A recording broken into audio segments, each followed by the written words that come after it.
Mi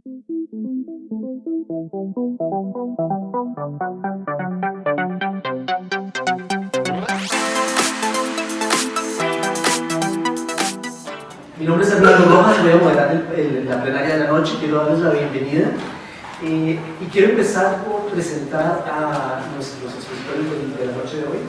Voy a comenzar con el profesor Chip Eveland. El profesor Chip Eveland es doctor en comunicación de masas de la Universidad de Wisconsin y actualmente es profesor de comunicación y de ciencia política en Ohio State University. Él ha publicado extensivamente en temas de conocimiento político, en temas de conversación política y de participación política.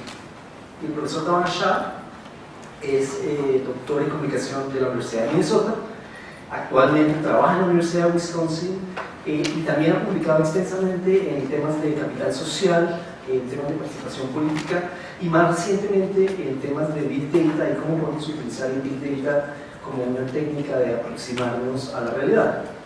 Yo le decía a Carlos que me parecía muy oportuno invitarlos a ellos dos, uno, por el gran acumulado de conocimiento que hay entre los dos, y también muy importante invitarlos antes de que construyan la pared, porque después iba a ser más difícil traerlos.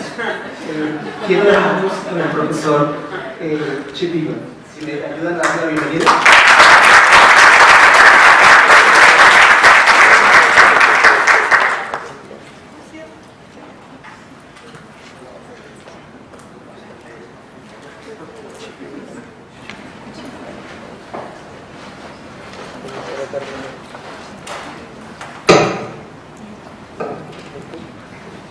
Gracias, Hernando, and buenos noches.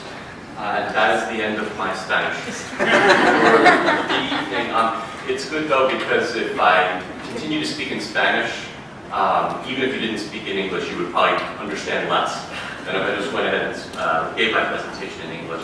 I am very happy to be here tonight though, and what I would like to do is to sort of consider within the topic of this keynote the role of social media and new media as we think about this long-standing concept of political participation. And so to begin, I want to sort of review what I'm sure is familiar to many, if not most of you, but what we think of when we discuss political participation. So as a classic concept, political participation is the notion of engaging in acts that are intended to influence the political system or actors within the political system. And so if we think of it in that way, classically, political participation has been considered things like campaign-related activities, so voting, working for a candidate or a political party during an election season, donating money, these sorts of campaign-specific activities, as well as activities that still fit under the notion of trying to influence the political system or political actors, but that take place outside of electoral politics. So this is everything from contacting politicians to try to help them to address a problem in your community, both at the local and federal levels, as well as contacting politicians to try to influence their acts in terms of legislation that may be happening, as well as broader activities, sometimes considered non-traditional political activities like protesting and circulating petitions. Now you may be asking, Chip, why are you talking about a definition of political participation when the title of your talk is centered on social media? Well, because social media is social, it is communicative. One question I think is worth revisiting. This has been, to some extent, a bit of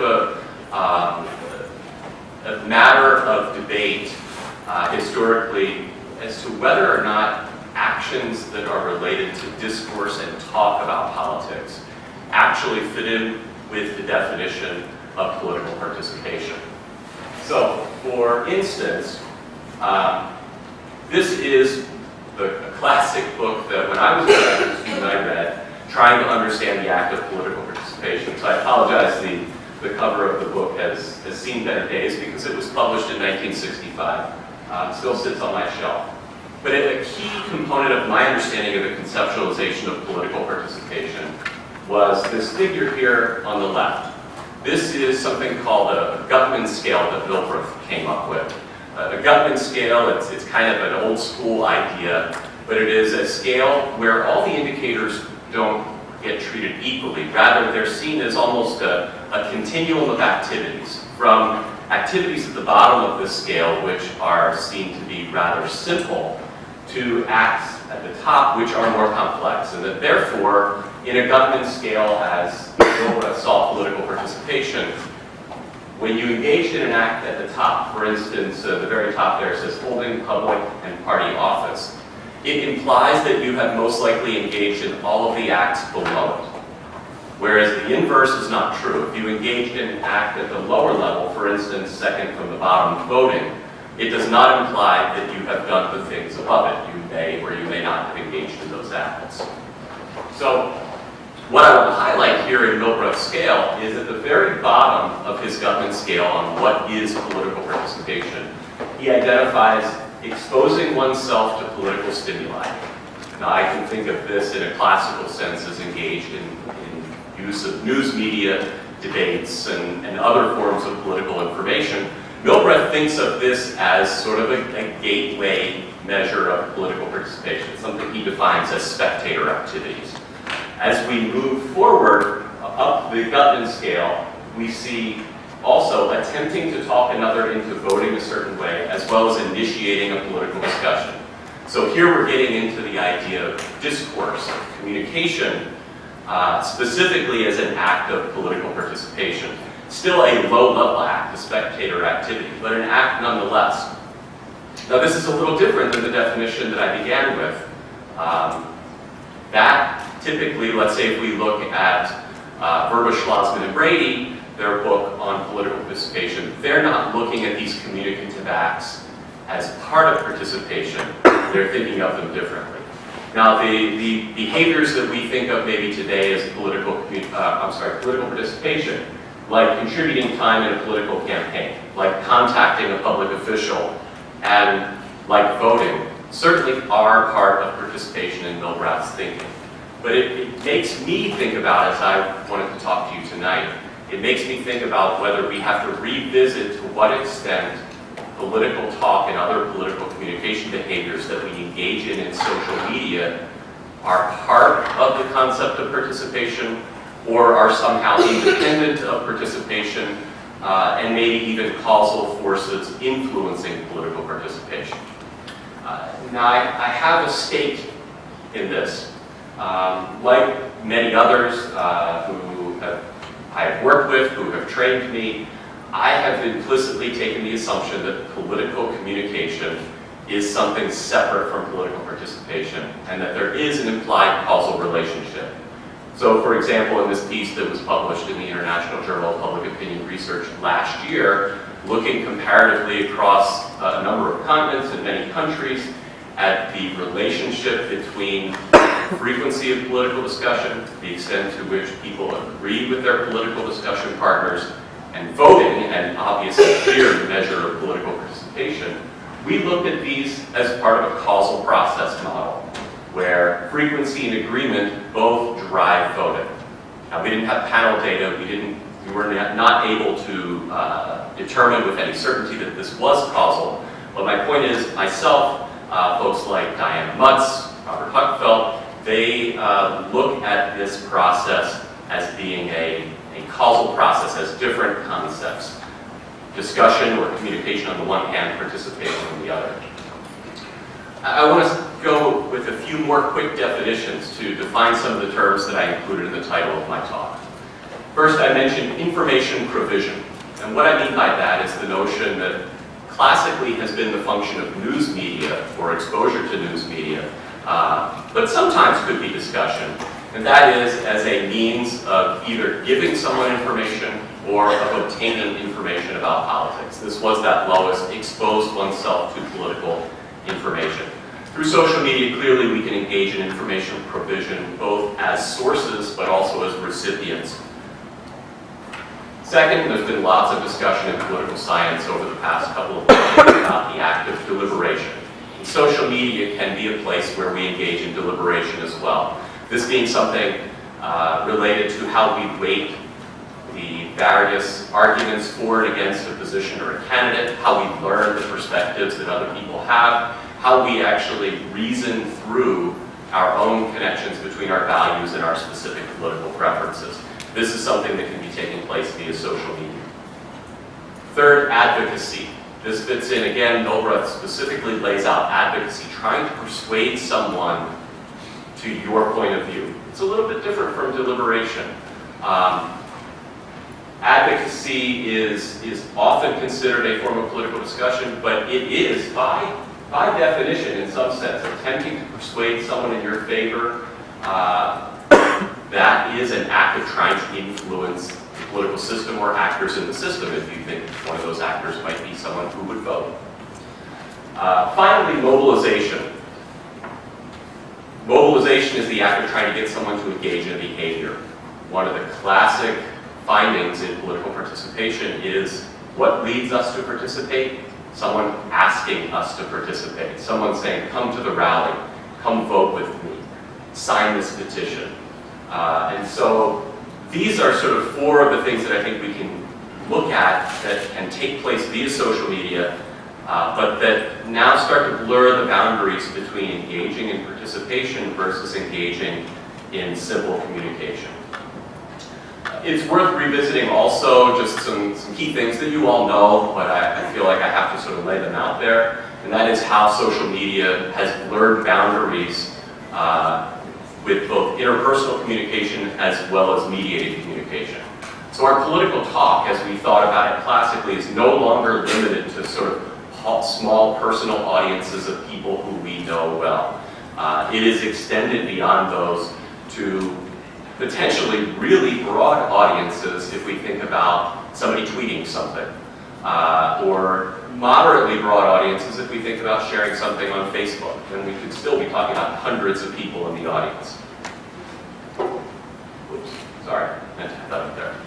The second point that I want to make a distinction is that individuals can now share news media information in different ways. Classically, what you would have to have is someone exposed to news media reads a newspaper article, then happens upon a friend and tells the friend what happened or what they read in that newspaper article or what they saw on television news. But today with social media, we can share not only more easily, but more precisely. We don't have to try to summarize what we learned from the news media. We can give them the original source quite easily. Third, social media are a growing source of news more generally. This is, in the United States, for instance, surveys are showing that people are reporting that they're using Facebook as a significant source of where they go to find information about election campaigns. Devon and I just talking about it earlier. He said, hey, did you see what the New York Times said about Donald Trump's threat of a lawsuit? No, I didn't. He said, well, go to my Facebook page. I posted it on there. Finally, and I think this is maybe a particularly unique perspective that I hadn't heard talked about before, now the notion of contacting a politician can be much more public.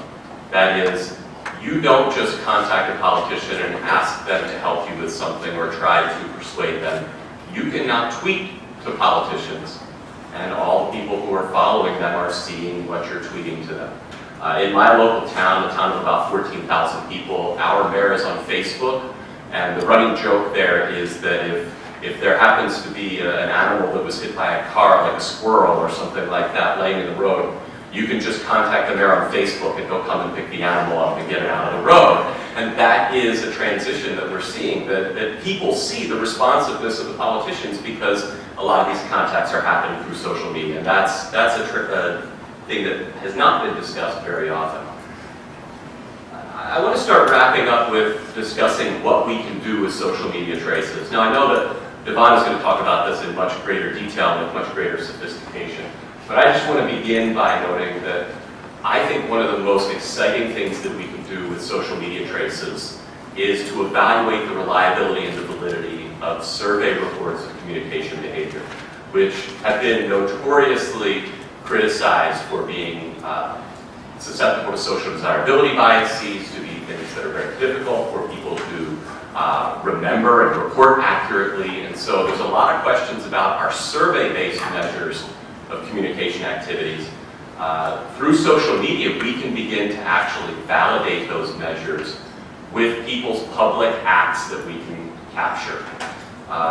Second, I think there are exciting opportunities in capturing and classifying actual political talk. Now, I've been studying in this area for a long time, and so this critique that I give applies to my own work as well as it does to others. Rarely do we actually observe the acts of communication that people are engaged in, their political conversations, their political debates, their efforts to persuade someone to vote for their preferred candidate.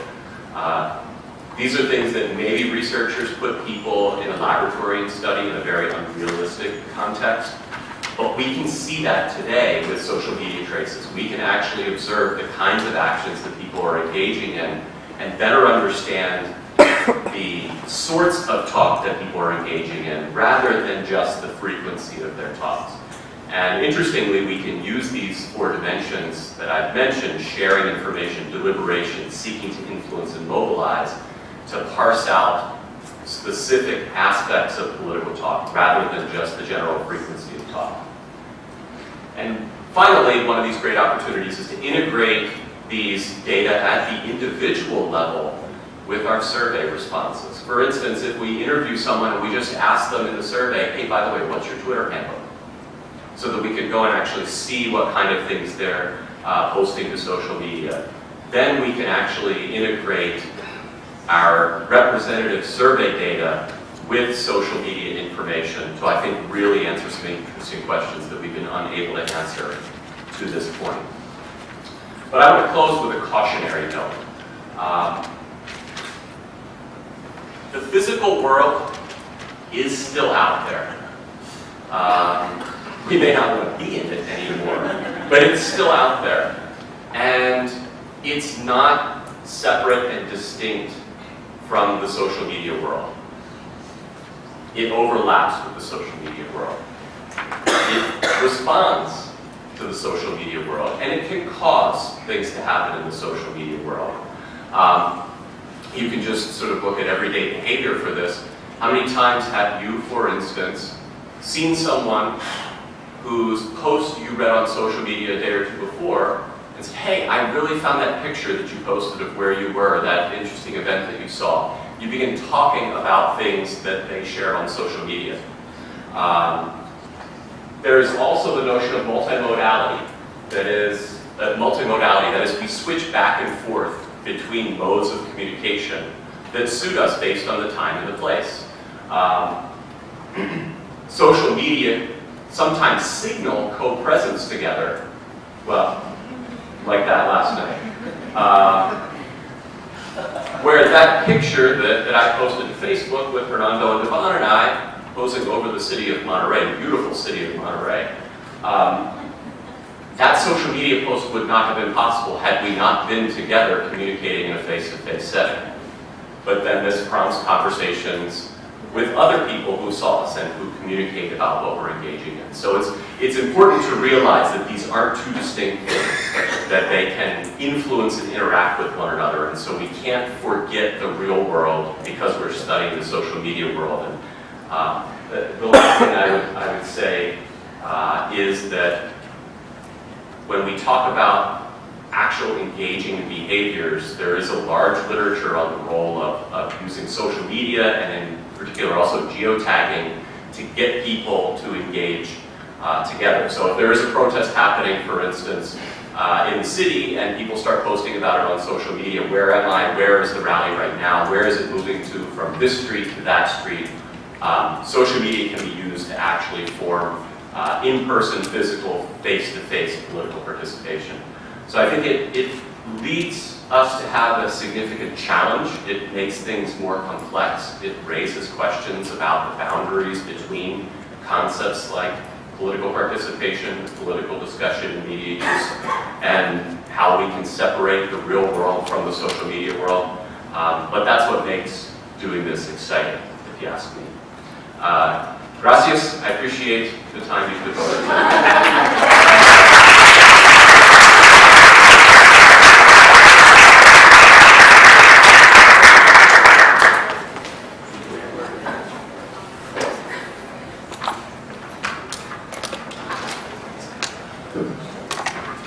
Thank you, Chip, and thank you, Hernando, for the introduction. If you could get that up and running.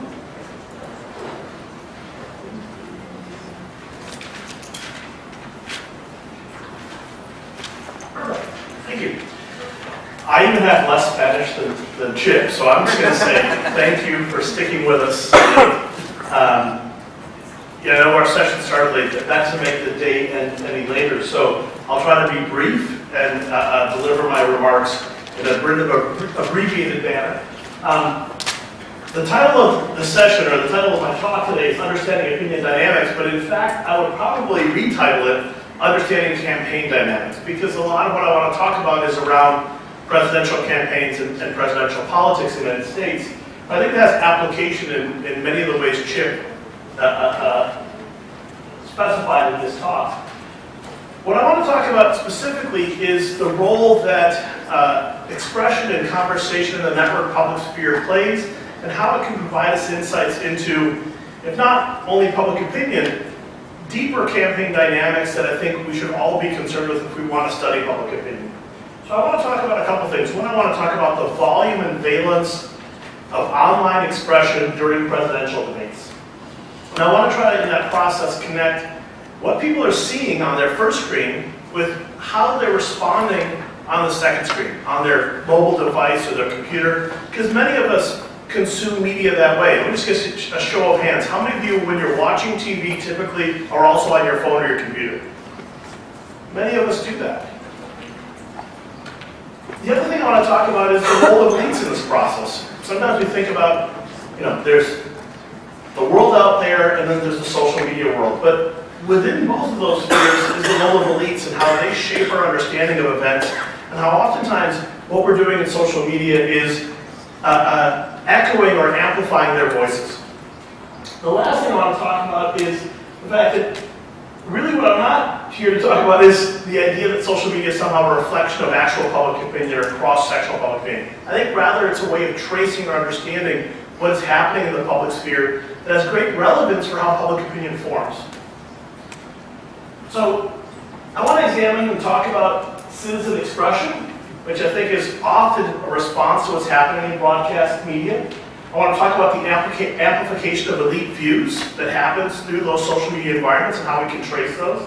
And I want to explore effects of expression on news itself, meaning sometimes what we're seeing, as Chip articulated, is that conversation, especially on social media, becomes a source for news content. It actually shapes news content. And in all of this ways, opinion becomes expression, and expression becomes opinion. And I think we have to think of those as interchangeable in some respects. So first thing I want to talk about is debates. So how many of you watched at least one of the last two US presidential debates? High entertainment if you like a circus. If you don't, maybe you weren't so amused. Again, what I want to do here is talk about how we can test theories about how people respond to debates and what they're seeing on the screen and what they're hearing from candidates using social media. So to me, it's about answering old questions that have been with us since the Nixon-Kennedy debates, but what we can suddenly examine now in a way that's much more granular and specific, as Chip was describing. In the last presidential debate, 84 million viewers watched it. In the first one, I'm sorry, and another 40 million viewers streamed it live. That's a record-setting number of viewers for a debate. It's an unbelievable moment where, an opportunity for a national conversation, or is what we witness sometimes the opposite. So the question of how the first screen and what we see on it shapes our responses is at the heart of this. The phrase has been used by Andrew Chadwick and others is the notion of dual screening, that we're consuming and expressing ourselves simultaneously. We're watching what's happening on the TV screen and we're sharing our reactions to it in real time. So what I want to use that opportunity to look at is the question of what spurs reactions during debates. Is it what candidates are saying? We'd like to think of debates as these moments of oratory where people are exchanging their views. Or is it how they're saying it? Is it the fact that someone interrupts someone else? Is it that they express something in an angry manner? What is it that really drives our reactions? Or maybe even more important, how they appear. And if you go back to that Nixon-Kennedy debate, the sense was that people who watched the debate had a very different reaction to it than people who listened to the debate. And we now have a way of examining exactly what happens when we see different moments and how we're reacting to them in social media. One of the theories that has been dominant in this arena is the question of biobehavioral reactions. And anyone who watched that first presidential debate saw Donald Trump showing his lower teeth and assuming certain postures, and those biobehavioral cues, we take them up and we pay attention to them. So part of what I want to share is the importance of that in terms of what shapes public response. So there's a long literature on this question of watching versus listening. And there's anecdotal evidence, but formal testing by J.B. Druckmann, who actually found subjects who had never seen the Nixon-Kennedy debate at Northwestern University. It makes me question the quality of the students at Northwestern University. And he found that, in fact, if you watch versus listen, you have different reactions. That the individual's reliance on personality perception is much stronger for those who viewed the debate rather than those who listened to it. There's other research by Eric Busey, who's one of my co-authors on the data I'm about to share, that looked back at the Nixon-Kennedy debate and found Nixon displayed much more visually unappealing displays than Kennedy. More aggressive, more inappropriate, higher stress, blinking a lot, and more evasive and downcast gaze, looking away, not looking directly at the camera. Kennedy understood television, Nixon didn't. And it was an important factor in who was seen as winning that debate. There's also things that television producers are doing now to amplify those televised moments. One of the things that we know they're doing is trying to set up things like a split screen or close-ups to really amplify our sense of that disagreement between candidates, right? So production choices can enhance this, and in fact, research by Jae-Ho Cho found that when you did the split screen format during debates, it not only made every feature visible, but it made us pay a lot of attention to how candidates were reacting to one another. Their facial expressions, their gestures, what they were doing when they weren't talking.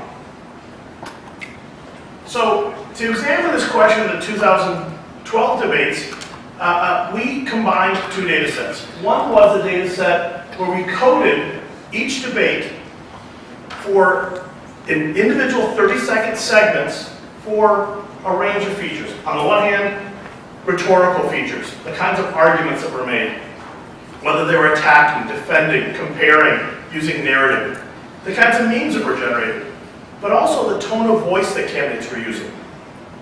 And more importantly, their facial expressions and gestures, as well as their things like their blink rate. We combined this with Twitter data, synced up in real time, and then lagged briefly to examine what exactly was happening on Twitter at those moments where those displays or those utterances were taking place. This was done based on an archive we have at Wisconsin of 10% of global Twitter data, and we pulled from that data source and used it as the data for both the volume of mentions of the two candidates and the valence of their mentions. So we had two data sets, one for the first and one for the third presidential debates. We had the volume of the mentions of the two candidates. We only used tweets where one or the other candidate were mentioned, not both. And then we had sentiment of tweets, and sentiment of tweets was coded using a machine learning algorithm, and we had a pretty highly performing machine learning algorithm. We used the Python scikit-learn library for those who are interested in machine learning. This is a fairly standard approach. And then we combined the debate coding, what was happening on the screen, with what the reaction was on social media, both in terms of the volume and the valence of mentions. So here what you see is the volume of mentions in the first and the third debate. You can see there's a kind of smooth line, but those moment-by-moment variations is literally every minute of the debate. This is the sentiment per minute. So here you have, again, Romney and Obama. Twitter favored Obama, regardless of how he was actually performing in the debate. They tended to be more favorable towards him. Again, you have the smoothed average and the actual moment-by-moment variation. So how do we analyze this data? We did time series modeling. And for those of you who are into time series modeling, we use kind of very cutting-edge techniques. One of our co-authors on these papers is John Peebyhouse, who just literally wrote the Cambridge University Press book on time series modeling.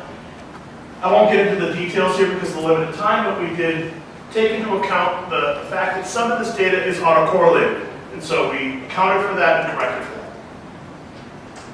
fine. So I can show you 24 regression tables, but that would be a horrible thing to do to you at 8 o'clock. Features and means. That predicted 4 out of 8 tests in terms of the volume of expression and 2 out of 8 tests in terms of the sentiment of expression. But our hypothesis was that the tone and the visuals would matter above and beyond what was said.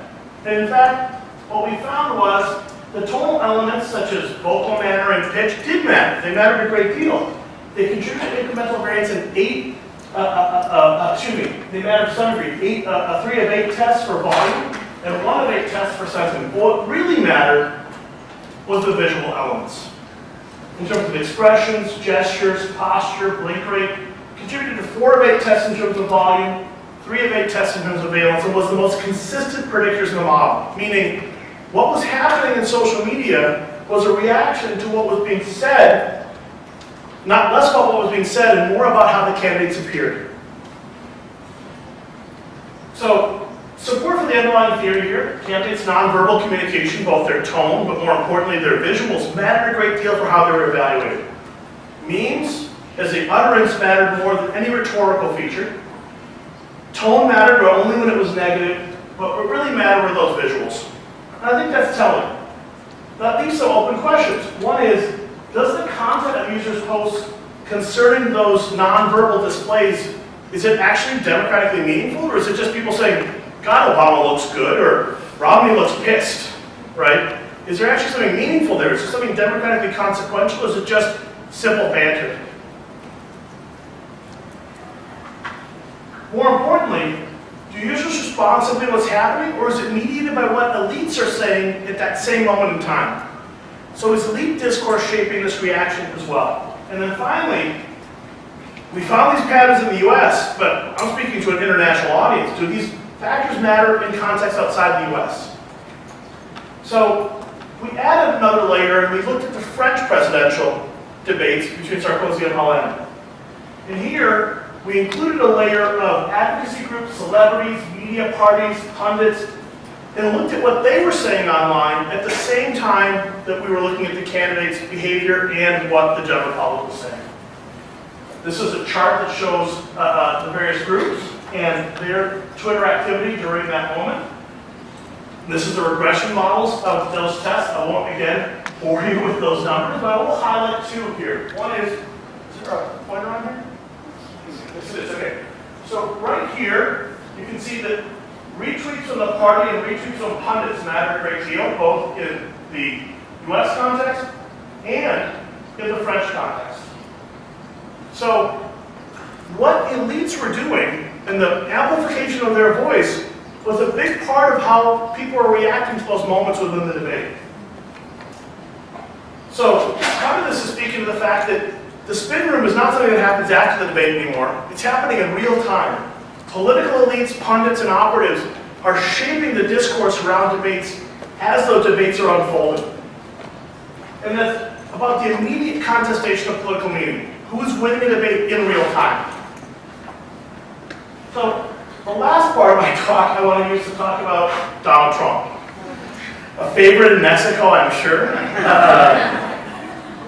He is someone who I think many of us are perplexed about his rise, but I think his rise is actually very explainable and understandable for those of us who study public opinion.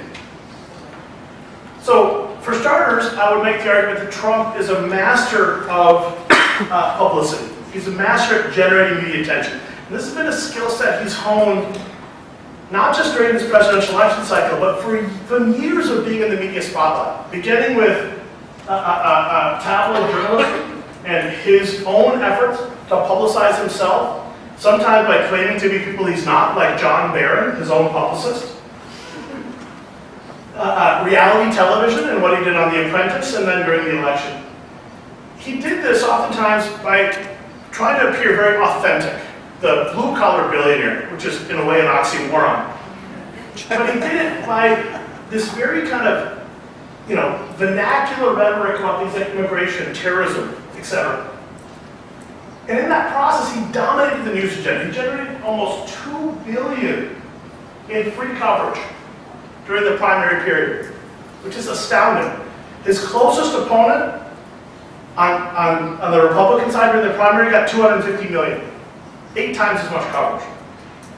Hillary Clinton during that period got 750 million in coverage.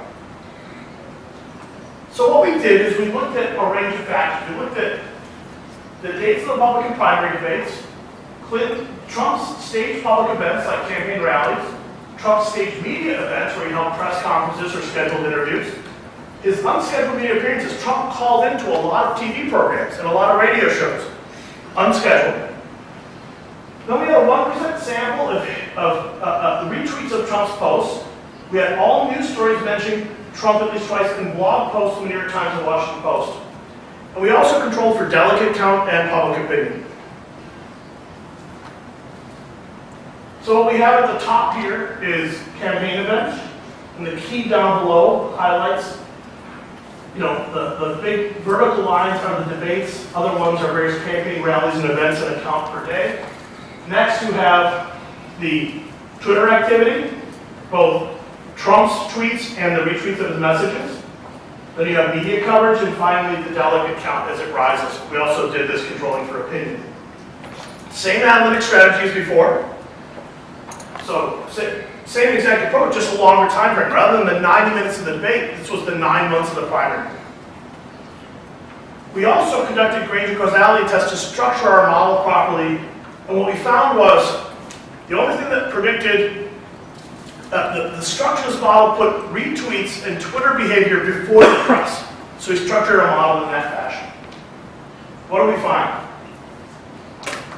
One of the biggest drivers of news coverage was the retweets of Trump's messages.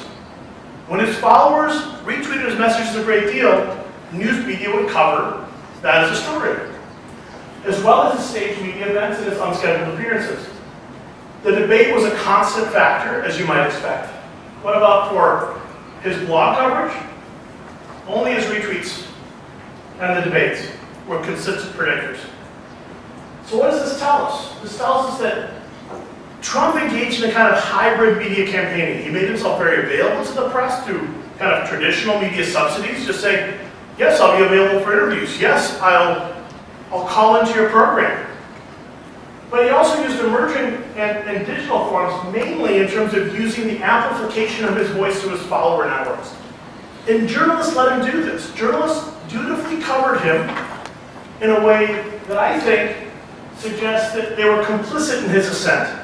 That they, in fact, allowed for saturation coverage in a way that didn't give voice to other people, did not allow other voices to be heard. So, 2 closing thoughts. One is networks of information expression. Elite expression shapes followers' reactions during debates, but followers' retweets shape the news during the primary period. It's not that one is always in front of the other. We have to rethink our models, as Chip was suggesting. Second, I want to talk about the perils and promise of computational approaches. Same kind of point that Chip was making. We have a lot of trace data. We have a lot that we can do with it. The question is how we want to treat it and what we think we can manage to gain from it. There's many tools that we can now use to do this. And I'm a big believer in oftentimes integrating computational and conventional approaches. You'll notice we did standard hand coding of a lot of this data. At the same time, we did simple regression models to look at some of these outcomes. But the data came from computational background information, in this case, a Twitter archive. That oftentimes means the science of team science. Some of my co-authors are in the room here with me, and we work in teams with people who are computer scientists, statisticians, engineers, all of us working together to try to tackle these problems. And I think that's the next generation of work that will happen both in communications and in public opinion. Thank you.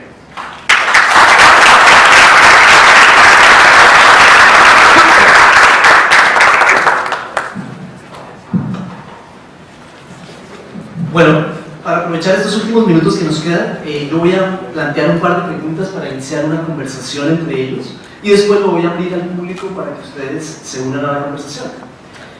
La primera pregunta tiene que ver un poco con los discursos de los dos y los resultados que estaba presentando Doan. Pareciera entonces que nos movemos de una época en la cual la información importaba a una época en la cual las emociones importan. ¿Cómo manejamos esto a nivel de opinión pública? ¿Cómo modelamos una opinión pública que depende de las emociones y no de la información?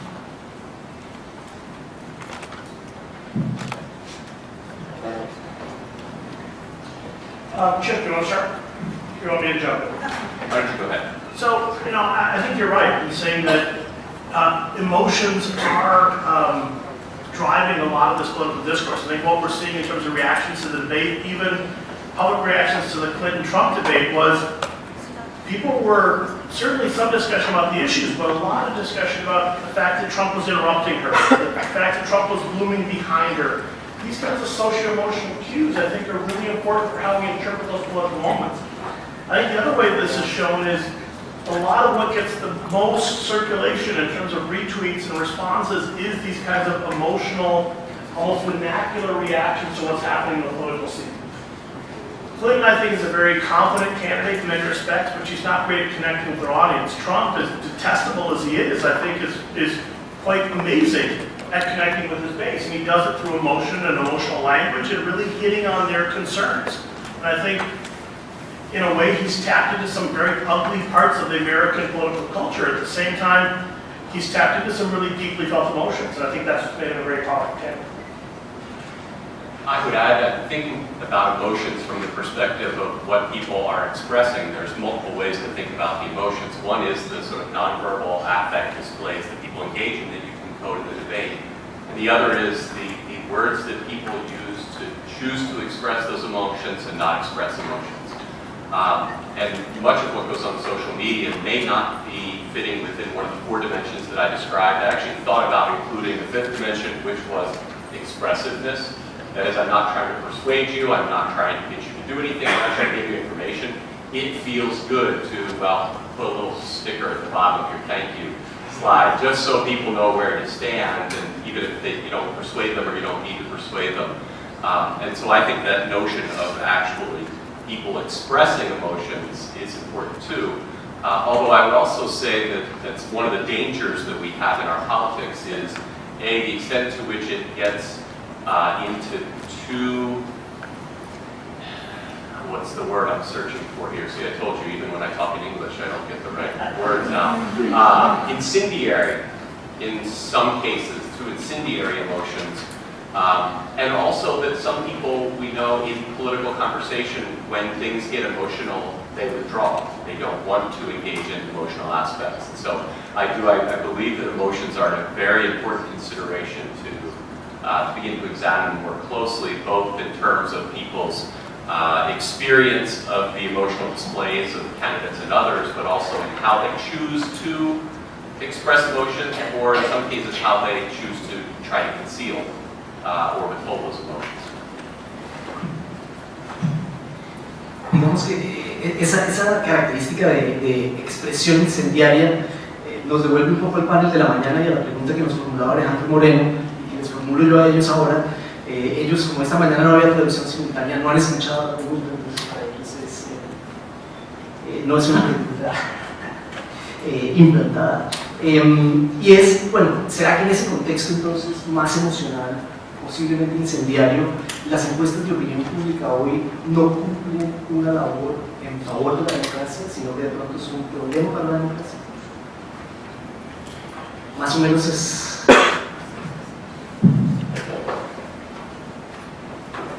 So I'm not sure I fully, can you rephrase it in English a bit for us? Yeah. So whether because of that emotional content and emotional aspect that gets expressed, whether public opinion polls today is paying a disservice to democracy rather than a service to democracy. My concern is I don't think public opinion polls adequately can capture the nature of the discourse. I think it's part of what Chip was articulating, which is if we actually look at what's being said in social media, we get traces and ideas about the nature of public opinion that isn't available to a public opinion poll. I mean, I don't think many of us believed that there was this kind of ugly racist underbelly to American political culture until we saw how it came to life and was expressed in social media around the Trump campaign, right? I think that wasn't being picked up by public opinion polls. I think we were shocked by that. But I think now we have both tools and a deeper understanding because we saw those views articulated and we saw how much support they received. So to me, public opinion polls are simply one tool in our arsenal, but if we really want to understand the nature of public opinion, some of it comes through expression by looking at what people are saying. And some of it is very hard to capture in public opinion polls. You know, I'm reminded of thinking back to Gallup and Ray and the notion of sort of equally weighting votes in public opinion polls. And various forms of social media representations of views and emotions, like commenting sections for newspaper sites and so forth, they don't fit that description.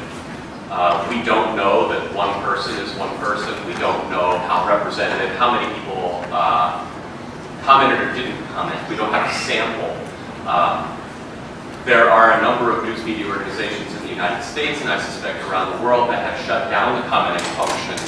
So in some sense, your question is, you know, could public opinion polling be doing a disservice?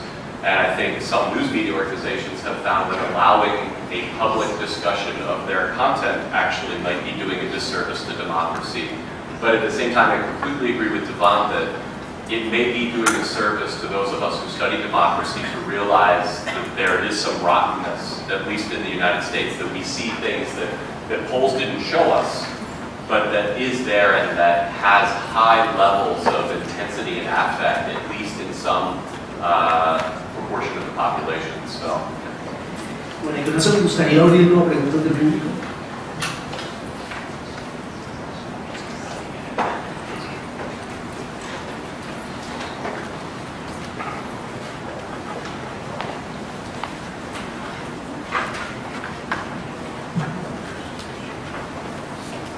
Yeah, I found your presentation very fascinating. Your last presentation was very interesting, and I was actually reinforcing the article that is read by Christian McCarry that is talking about the screen and how broadcast much more on emotions than the rational way. Can you speak up a little bit? It's hard to hear. Sorry. Okay, now. Yes. All right. Well, first, I found your presentation very fascinating, both of those presentations, and the second, I like both. The second one is very interesting because also I just read an article by Christian Bakari, probably you're aware of that, and it's pretty much presenting the same result, which is very convincing on how much it's like, you know, emotions are driving all these reactions to the debates on TV and Twitter. But this is a question for both. We know that even despite of the fact that disagreement this could have, when you discuss personally, could have some kind of emotional cost in terms of you dislike politics or in a reaction to that you decide, how do you know an article with Hernando of that topic. But what I'm thinking that the problem with these emotions and agreeing is also this is mixed with the capacity to pre-select where you wanna expose your opinions. So therefore, you're looking for sources in which you can express freely those emotions, and at the same time, you're going to find people who are going to have your same point of view, and they're going to have the same reaction, and on and on. So the question is this constant, this combination of agreement and creating this kind of like informational exchange, niches of information, is not polarizing the political opinion in a way. So this effect, we know that elites are responsible for increasing polarization, but to what extent also this idea that, you know, we're going to have social media and kind of stuff, you are going to be much more involved in politics, at the same time has very bad consequences because people are more pre-selecting, pre-agreeing, dragged by emotions, and therefore to produce a high level of polarization of public opinion. I might want to disagree a little bit with your premise, in that I believe that what drives the interpersonal levels of agreement that we see in terms of people engaging in interactions with people who share their views versus who don't share their views in their personal networks has to do with all kinds of factors, including sort of geography, occupation, socioeconomic status, and so forth. I think social media, I think some people talk about social media as an echo chamber, but I actually believe that social media, while it may be an echo chamber, is far less of an echo chamber than our narrow little lives of the 3 or 4 or 5 people we talk with about politics most, like our spouse or our close friend or the person whose office is next to ours at work, and who therefore probably shares a lot of values with us. So I think social media are maybe less so, and in fact sometimes can be a hostile place, but the nature of social media is different in the way that we engage in interpersonal interactions, so it also makes it, to build on a set of terms that Devon and I have used before, it's a little safer. When you and I are friends on Facebook or we're following one another on Twitter, and you post something that I abhor, or I post something that you are offended by, to not let me know or to not let you know, right? We can lurk on social media in ways that we can observe that there is disagreement without engaging in the relationship-threatening communication back and forth about that disagreement, or the maybe face-threatening notion of having to defend a viewpoint that we've expressed when a close person challenges us. So I do see some advantage of that ability to have a sense that there is disagreement out there through social media, which we might not even be aware of in our more personal networks. But certainly things like anonymity and the disinhibition in social media also may seem to make that disagreement. Well, if you're not face-to-face with someone, they can't punch you in the face for saying something offensive. So, yeah. I agree with what Chip just said. I think social media is certainly a space where we can find some homophily and some agreement if our network is constructed that way. But I also think there's a surprising amount of disagreement in homophilous networks. So Democrats disagree with Democrats a great deal during this election cycle in the U.S. Same with Republicans and fellow Republicans. We see that going on. But I also think we have, beyond social media, a much broader set of culprits when we talk about polarization. I think we're talking about now a highly partisan news media, a very little shared set of facts that we can agree on, that facts have become highly politicized. I think our personal networks, we seem to be sorting ourselves more into partisan camp in our interpersonal interactions. In fact, I think social media can be one of those places where we tend to encounter disagreement more than those other settings. So to me, what that does, that disagreement may ultimately end up polarizing us, but we are seeing the other side. When I say I was shocked by seeing some of what I've seen in this election cycle, where I've seen it the most is social media. So it's not been hidden from me. Now, what has that done? It's probably made me more liberal in the process, because I've seen those views and I've decided to articulate my own perspective, and in that process probably crystallize my own opinions about certain things. So to me, it is self-reinforcing, but maybe not in the way that some of us suspect. Thank you. My name is Felipe de la O. I'm a professor at UNAM, and there's no doubt that there's a brave new world. The new computational power in social science allows us to do a lot of fancy stuff. Big data, it's like a new frontier, and machine learning allows us to create algorithms that allow us to map things that are quite interesting. But my question is, to what extent is social media really relevant in voter turnout and voter preferences, and those, to what extent people are making decisions on which candidate to support or which party to vote for based on a series or a series of interaction on social media, because maybe since social media is an echo chamber or not, let's work on that.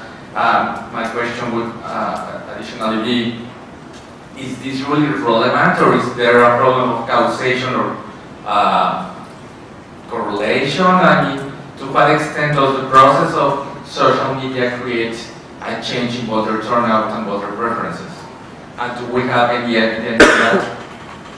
So I think this question of polarization and participation go hand in hand. So I'm glad we got both.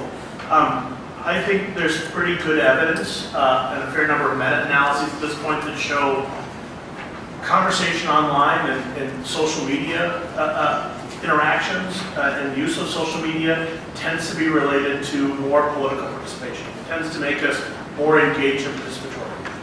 Does it tend to make us more likely to support a particular candidate or other? I suspect it strengthens our partisan leanings and it encourages us to support candidates that align with our perspectives or that we believe are closest to our viewpoints.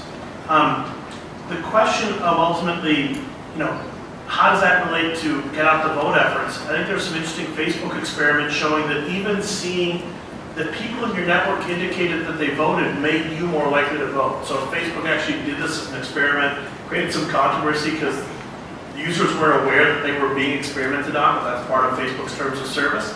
And so I think we have pretty good evidence that in fact it may be encouraging participation. At the same time, it may be polarizing as well.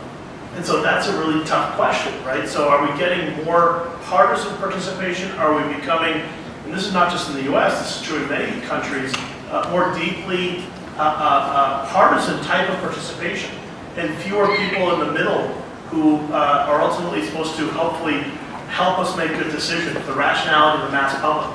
So I think that's a very good question for further exploration. And a question that first of all, I agree with everything that Devon has said. I think a question that's always useful to ask ourselves is there any reason we would expect whatever new technology or phenomenon that we're talking about, is there any reason to expect that it is fundamentally somehow different from what we know before? So for instance, if we know something about how our networks in face-to-face settings produce social influence or are the product of self-selection, then is there any reason to believe that technologically mediated social networks would behave differently? And I think the first and biggest one that maybe comes to mind there is that our technologically mediated networks are bigger. And what we know about interpersonal networks is that bigger ones have more weak ties, and weak ties expose us to more different information, and they have maybe a different sort of influence on us when we talk about social influence than our close ties. The problem, I would say, is that while there is lots of great evidence, there's still a real struggle even in face-to-face social influence from our personal networks, putting aside Twitter and Facebook and everything else, about whether or to what extent it is driven by selection versus it is driven by some form of informational or other influence. And so, in some sense, I don't think we know the answer to the old stuff, so it's even harder to know the answer to the new stuff, but I think if we fall back on some of our basic understanding about these processes before we throw in the technological variable, we'll at least be able to think about that question with the foundation of research. Bueno, nuestro comandante Muñiz nos dice que se ha terminado la sesión. Quiero dar las gracias a todos por un día de ponencias muy interesantes, de discusiones muy interesantes, por supuesto a los panelistas invitados y a los organizadores del evento. Muchas gracias.